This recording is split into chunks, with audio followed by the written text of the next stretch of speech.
This is Alexander the Great, 22 years old, standing in the dust of Mesopotamia, staring down the largest army on Earth.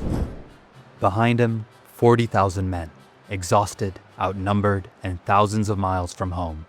Ahead of him, the Persian Empire. And this isn't the end of his story. It's the beginning.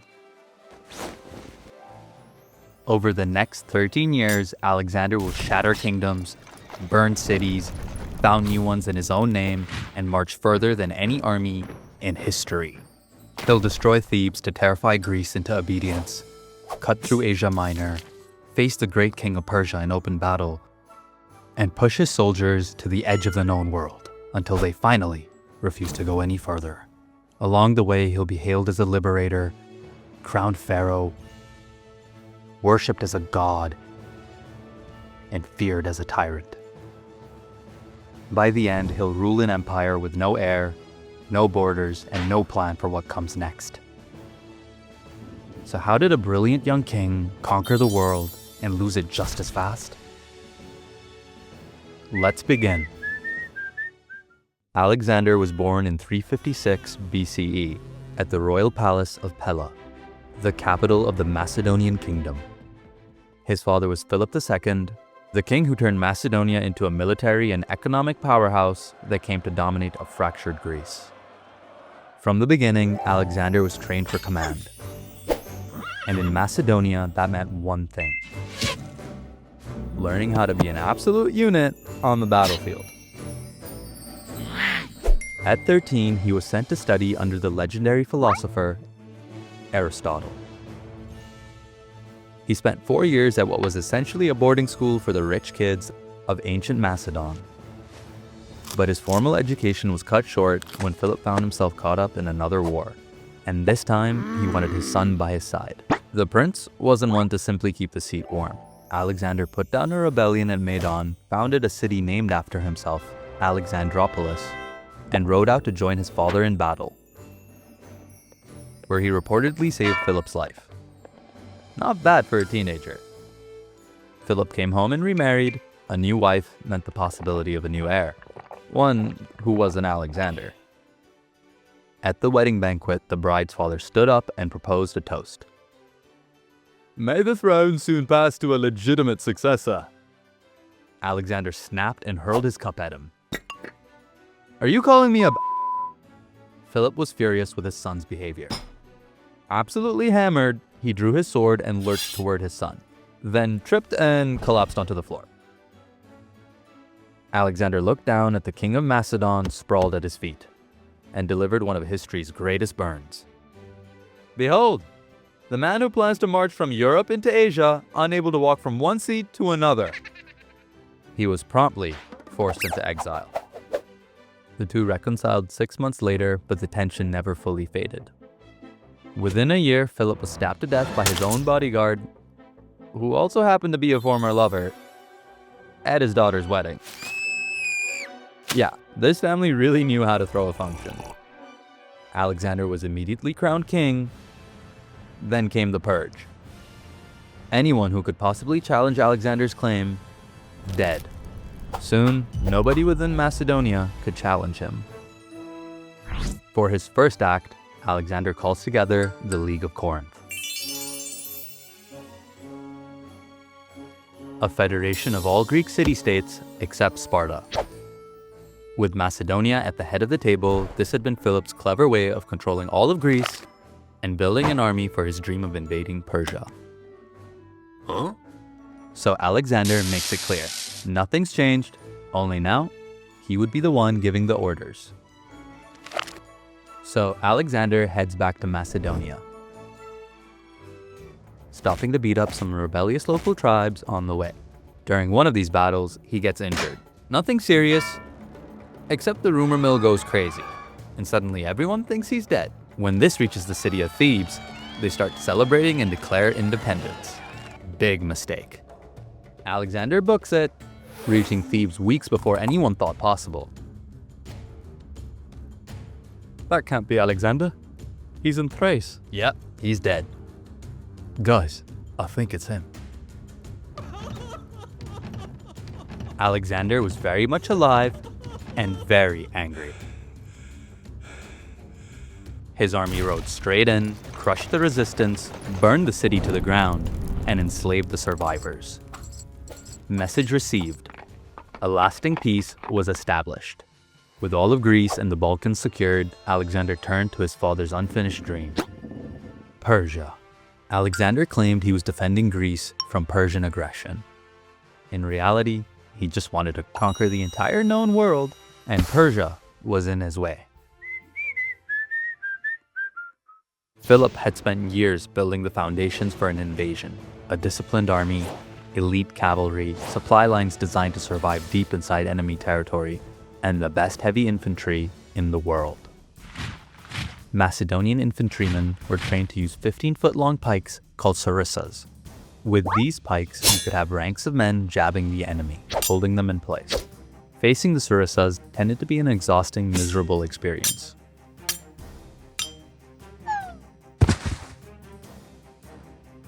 The Macedonians' combined forces of infantry, cavalry, and naval crews approached 100,000 men. Unfortunately, this was just a fraction of what the mighty Persian Empire could call upon. Alexander crossed into Persia anyway. At the Hellespont, he hurled a spear into Asian soil and declared the continent a gift for him from the gods. The campaign's first major test came at the Granicus River. Steep banks, fast currents, Persian cavalry positioned above. His generals urged caution. The ground favored the enemy. Alexander knew better. Wars are won in the hearts of soldiers, not on favorable terrain. He charged anyway. Momentum and belief would carry them where strategy could not. So Alexander rides out ahead of his men, cutting down Persian commanders one after another. And one unlucky Persian nobleman ended up with a spear straight to the face. But then, a scimitar catches Alexander from the side. His helmet is split open, yet he manages to hurl a spear into the chest of the man who struck him. Behind him, another Persian raises his blade. Then, Cletus the Black, Alexander's most loyal guard, cuts off the attacker's arm, saving his life. Despite being outnumbered, the Macedonians sent the Persians fleeing. From there, Alexander pushed south through Asia Minor. Coastal cities were rapidly seized, denying Persia the ports its navy depended on. Allies were installed as rulers, and the Greek system of democracy was introduced to select regions to ensure their loyalty. Nearly 18 months into the invasion, the Persians knew their great empire was at risk of being conquered by a young upstart from a European backwater. King Darius III decided to meet the threat personally. With a showdown looming, Alexander made a pit stop at the ancient city of Gordium. Inside the city sat the Gordian knot, a snarled mass of rope tied centuries earlier. So complex, no one had ever untangled it. Legend held that whoever solved the knot would rule all of Asia.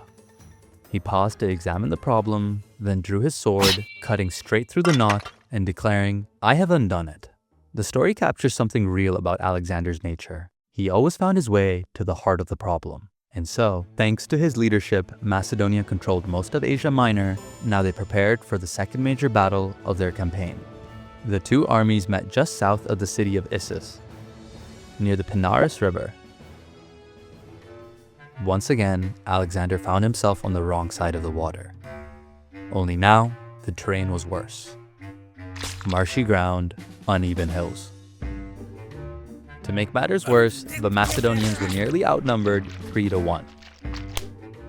Persia's King Darius placed himself at the center, surrounded by an elite battle group known as the Immortals.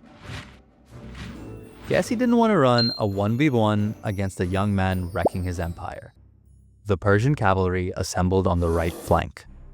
Alexander split his smaller cavalry between both sides, but the battle opened exactly where Darius wanted it. Persian cavalry smashed into the Macedonian left, driving Alexander's men back. In the center, The Macedonian infantry struggled across the river, hacking their way into a solid Persian wall that refused to break. Things were looking bleak, but Alexander found the fatal flaw in Darius's grand plan. His army was too big to move, with the Persian masses bogged down in mud and hills. Alexander's smaller force stayed mobile. His left flank had been pushed back, but was bravely keeping the Persian cavalry occupied, buying valuable time. Then, Alexander does something crazy.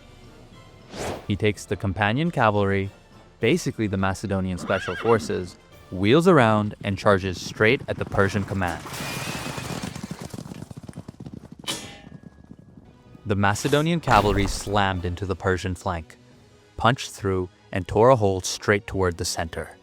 Straight at Darius himself. Alexander saw his opening. Now, Darius III was 50 years old. His empire stretched across 3 continents. He commanded the largest army in the known world. Millions of people called him the King of Kings. And when he saw this wild-eyed conqueror, nearly half his age, coming for him, he ran. Just turned his chariot around and fled. Left behind his army, left behind his treasure, left behind his wife and children. Now, Alexander would have loved to chase Darius down, but there's a problem. Parmenion, his general on the left flank, is getting absolutely wrecked by the Persian cavalry. Half the Macedonian infantry is in serious trouble, so Alexander does the responsible thing. He turns back.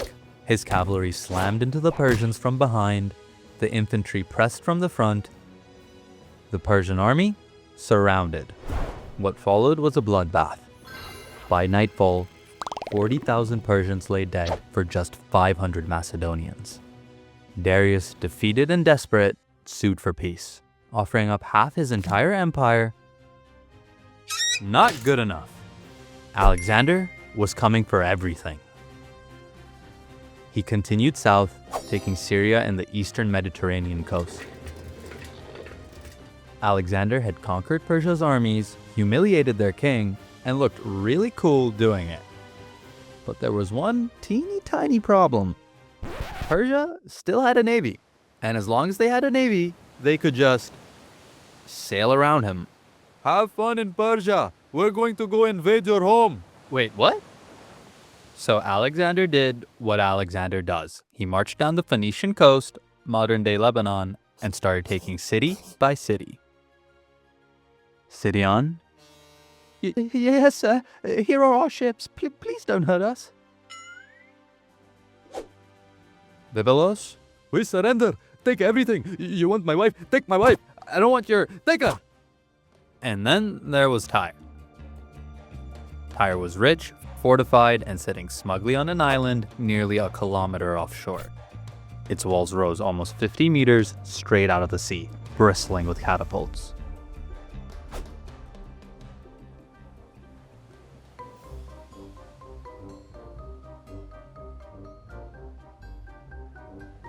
So, here's the thing, Alex. Can I call you Alex? No. Cool. So, here's the thing, Alex.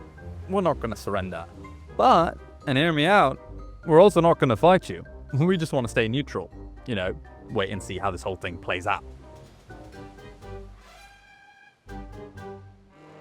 Like, maybe you win, maybe Darius wins, who's to say, really? Very exciting stuff. We'll be watching from our island. Oh, very safe, very surrounded by water island. You realize I'm standing right here, and we're standing over here. Funny how that works, huh?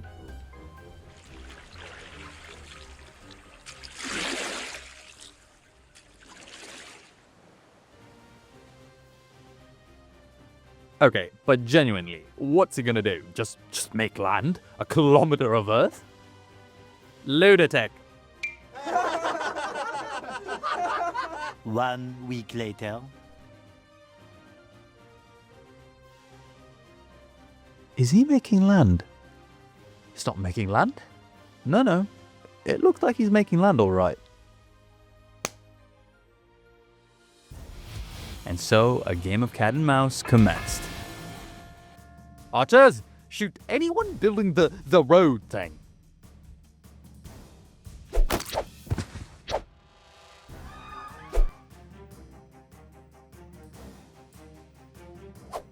Rude. There. Problem solved. Okay, here's what we're gonna do. We're gonna build walls for the builders to work behind. And we'll set those walls on fire.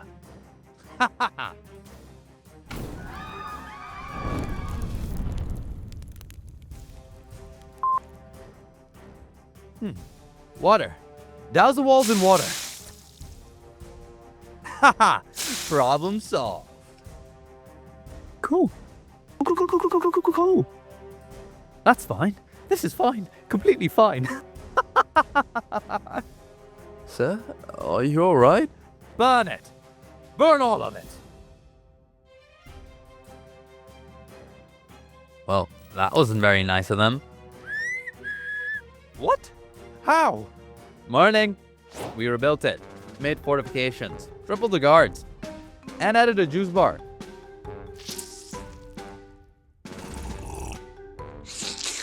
Want some? It's freshly squeezed. I hate him. I hate him. I hate him so much. This back and forth goes on for 7 months until the walls finally broke. Once inside, restraint vanished. Tyre fell in hours.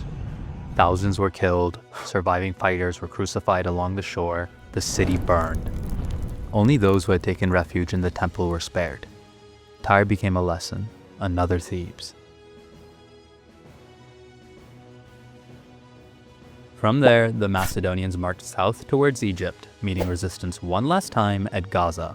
Another siege followed, and the city was destroyed.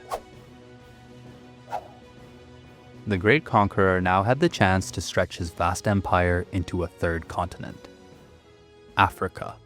Alexander was welcomed into Egypt as a liberator from generations of oppressive Persian rule. He honored Egyptian gods, respected local customs, and improved the infrastructure to boost trade. He even established a new coastal city, Alexandria. It would become a famous intellectual center and home to the legendary Library of Alexandria. All in all, the Egyptians were pretty happy to crown their new pharaoh. His time in Africa was a great success, but in 1331 BCE, Alexander marched east into Mesopotamia. A final reckoning with the Persians awaited. Darius knew it too. Desperate to stop the collapse of his empire, the Persian king offered everything short of surrender. All lands west of the Euphrates, shared rule of the empire, one of his daughters, and 30,000 talents of silver. Alexander's top general, Parmenion, advised acceptance. "If I were Alexander," he said, "I'd take the deal." So would I, if I were Parmenion. There would only be one king of Asia. The armies met at Gaugamela, on a vast open plain carefully chosen by Darius. Darius arrived with more than twice Alexander's numbers, reinforced with war elephants and scythed chariots. When the battle began, Darius unleashed his chariots, only to watch in disbelief as the Macedonian ranks calmly opened, letting the chariots pass straight through. They became sitting ducks for the Macedonian archers. As the center locked in brutal combat, Alexander rode right, drawing Persian cavalry after him, stretching their line, thinning the center. Then he struck. Alexander led his cavalry straight through the gap, driving toward Darius's chariot. He got close enough to hurl a spear that missed the Persian king by inches. For the second time, Darius broke. He fled the battlefield, abandoning the fight, his army, and his empire. Alexander pursued briefly, but was forced to turn back. In his absence, the Persians had begun to overpower the outnumbered Macedonian forces. Alexander's return turned the battle on its head. His cavalry smashed into Persia's rear, spreading confusion and panic. The Macedonians regained their momentum, and the Persian soldiers decided to take a page out of their king's book. Desperately, they began to flee. By nightfall, 40,000 Persians were killed for just under 1,000 Macedonians. It was a decisive victory and further evidence of Alexander's brilliance as a military strategist. Alexander marched on. Babylon surrendered without a fight. Ancient records simply state, Alexander, king of the world, entered Babylon.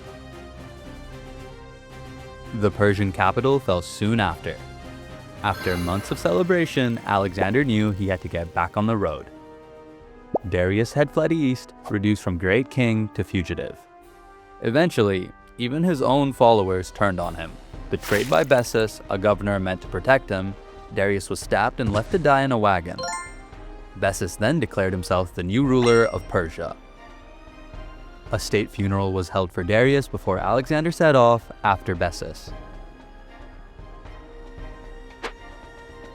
whose first great act as an emperor was to run all the way into Central Asia to avoid the Macedonian forces. But Bessus's rule lacked support, and he was handed over to the Macedonians by his own men. It was a brutal conclusion to a grueling 4-year campaign. But at last, Alexander stood unopposed. At just 25 years old, he had conquered the entire Persian Empire, the greatest realm the ancient world had ever known. But almost immediately, he discovered something unpleasant. Ruling was nowhere near as fun as conquering. He knew his empire couldn't be held together by Macedonians alone. Alexander decided the solution was synergy. So he brought Persian nobles into the government and adopted Persian customs like proskynesis, the Persian tradition of bowing to the king. Something the Greeks and Macedonians found ridiculous. So Alexander tried something creative. He sets up a shrine of Zeus next to the throne, so now you weren't bowing to him, just bowing near him, to a god, who just happened to be standing right beside him. Yeah, the Greeks weren't exactly convinced. As the unrest lingered on, Alexander came to a simple conclusion. Forget ruling, it was time to get back to conquering. Now, we all know that a map of the world looks something like this. But to Alexander and the Greeks, it looks something more like this. By that logic, Alexander figured conquering India would take him right towards the edge, allowing him to fulfill his dream of ruling over the entire known world. So he turned east, towards the limits of the world itself. The India campaign began with Alexander leading the Macedonians through the Hindu Kush, before settling in the city of Taxila. Here, his army could rest, restock, and politely accept the surrender of all surrounding kingdoms. But there was one exception. King Porus, who ruled the lands east of the Hydaspes River. Of course, the only rational conclusion to the standoff was all-out war. In the spring of 326 BCE, Porus and Alexander faced each other across the Hydaspes River. To the Macedonians' horror, the Indians showed up with 200 war elephants. Challenge accepted! Alexander made his camp directly across from Porus, in full view of the Indian army. He then set about causing as much chaos and confusion as he could. Troops marched up and down the river at random, trumpets blared, war cries echoed. Every time Porus shifted his forces to respond, the Macedonians quietly returned to camp. This went on for weeks. At one point, Alexander even announced that he planned to wait until winter, when the river would recede. Meanwhile, Alexander had another trick. One of his officers, Archiles, happened to resemble him closely, so Archiles was dressed up as the king and stationed in the main camp. While Porus kept his eyes fixed on the enemy camp, the real Alexander roamed upriver, looking for a crossing point. Eventually, the Indian forces, thoroughly annoyed and totally confused, decided Alexander really was bluffing. Big mistake. Under heavy rain, he led a force upriver through the night. After hours of marching, they reached a hidden crossing point where boats and rafts had been secretly prepared. Cavalry, infantry, horses all crossed under the cover of darkness. Porus realized something was wrong, but when he looked across the river, the Macedonian camp was still there. Confused, he sent his son with a cavalry force to investigate. They ran straight into Alexander. Outnumbered 20-1, the scouting force was destroyed, and Porus' son was killed. Now there was no doubt. The battle was coming. Porus chose a wide sandy plain and placed his elephants at the front. He mounted the tallest of them himself, towering over the battlefield. The battle opened with cavalry clashes. Alexander personally led a charge against Porus's left. The Indian cavalry shifted to respond, which allowed Macedonian forces on the opposite flank to sweep around and strike from behind. Gradually, the Indian cavalry broke. Then, Porus unleashed the elephants. They stomped through the Macedonian infantry, impaling men, tossing bodies aside. It was brutal, some of the heaviest losses the Macedonians had ever suffered. But Alexander had prepared for this too. Sarissas were driven into the animals, axes hacked at their legs, javelins were hurled into their eyes. Panicked, the elephants turned and stampeded back into the Indian lines, trampling their own soldiers. Without the animals, Porus lost his greatest advantage. Alexander attacked from the rear, infantry pressed from the front, and Porus's army collapsed. Still, Porus refused to surrender. He remained on his elephant, striking down messengers sent to negotiate. Only after his own men begged him to stop did he finally dismount. Alexander was impressed. Instead of punishing Porus, he made him an ally. With the Hydaspes won, Alexander planned to continue north, towards the Nanda Empire. His army had other ideas. By the time they reached the Hydaspes River, exhaustion had turned into open refusal. Alexander's army, for all of its experience, was tired. Many of the men had been campaigning for 8 straight years. For once, Alexander was forced to admit defeat. He agreed to turn back, solidifying the Indus River as the eastern edge of his empire. When the army reached the southern coast, Alexander chose to lead his force through the Gerdosian desert. Typically, this was the hardest possible way to get home. The desert was known for its blinding heat, shifting dunes, and basically being impossible to cross. His plan relied on coordination with the navy. Instead, the monsoons showed up, supplies ran out, and Alexander's army learned 2 new skills: marching at night and eating things they'd really hoped not to. At one point, soldiers offered Alexander a helmet filled with water. He poured it onto the ground to show solidarity. A noble gesture. Slightly less noble if he were standing nearby and still very thirsty. After 2 months, the survivors reached Susa in 324 BCE. Nearly half the men who had entered the desert were dead. Alexander had won every battle he had fought, but the desert had beaten him anyway. For the first time, the conqueror of the world, the divine son of Zeus, looked very human, and his empire, stretched to its limits, felt it. Upon returning from India in 324 BCE, Alexander was once again forced to give up ransacking in exchange for ruling over the largest kingdom on Earth. Top of the agenda was somehow managing to put the Greek-Persian rivalry to bed and fuse the 2 cultures. So, he put him to bed. A mass wedding between many of his top military officers and a series of rich, influential Persian noblewomen was held. Of course, never one not to lead from the front, Alexander made sure to take 1 for the team. Actually, 2 for the team. He married himself to Darius's daughter Stateira, as well as Parysatis, the daughter of Artaxerxes III, another former Persian king. In all, there was a total of 80 weddings held across a 5-day span. At the end of the festivities, Alexander returned to his true love, drawing up more plans for world domination and conquering the earth.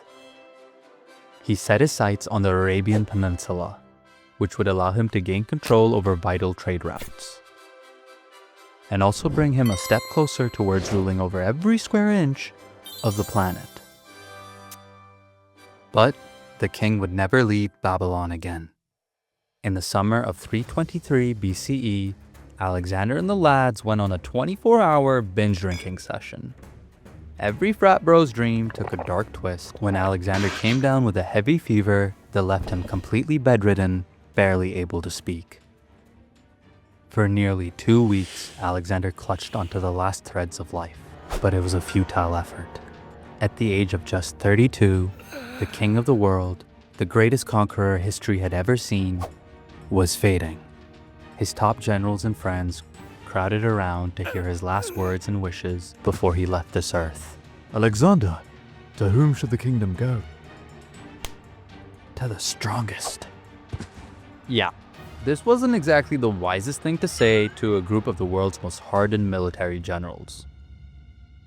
Now, they weren't exactly going to have a nice civil discussion on who the strongest might be. Instead, Alexander died, and a 40-year-long battle for power kicked off.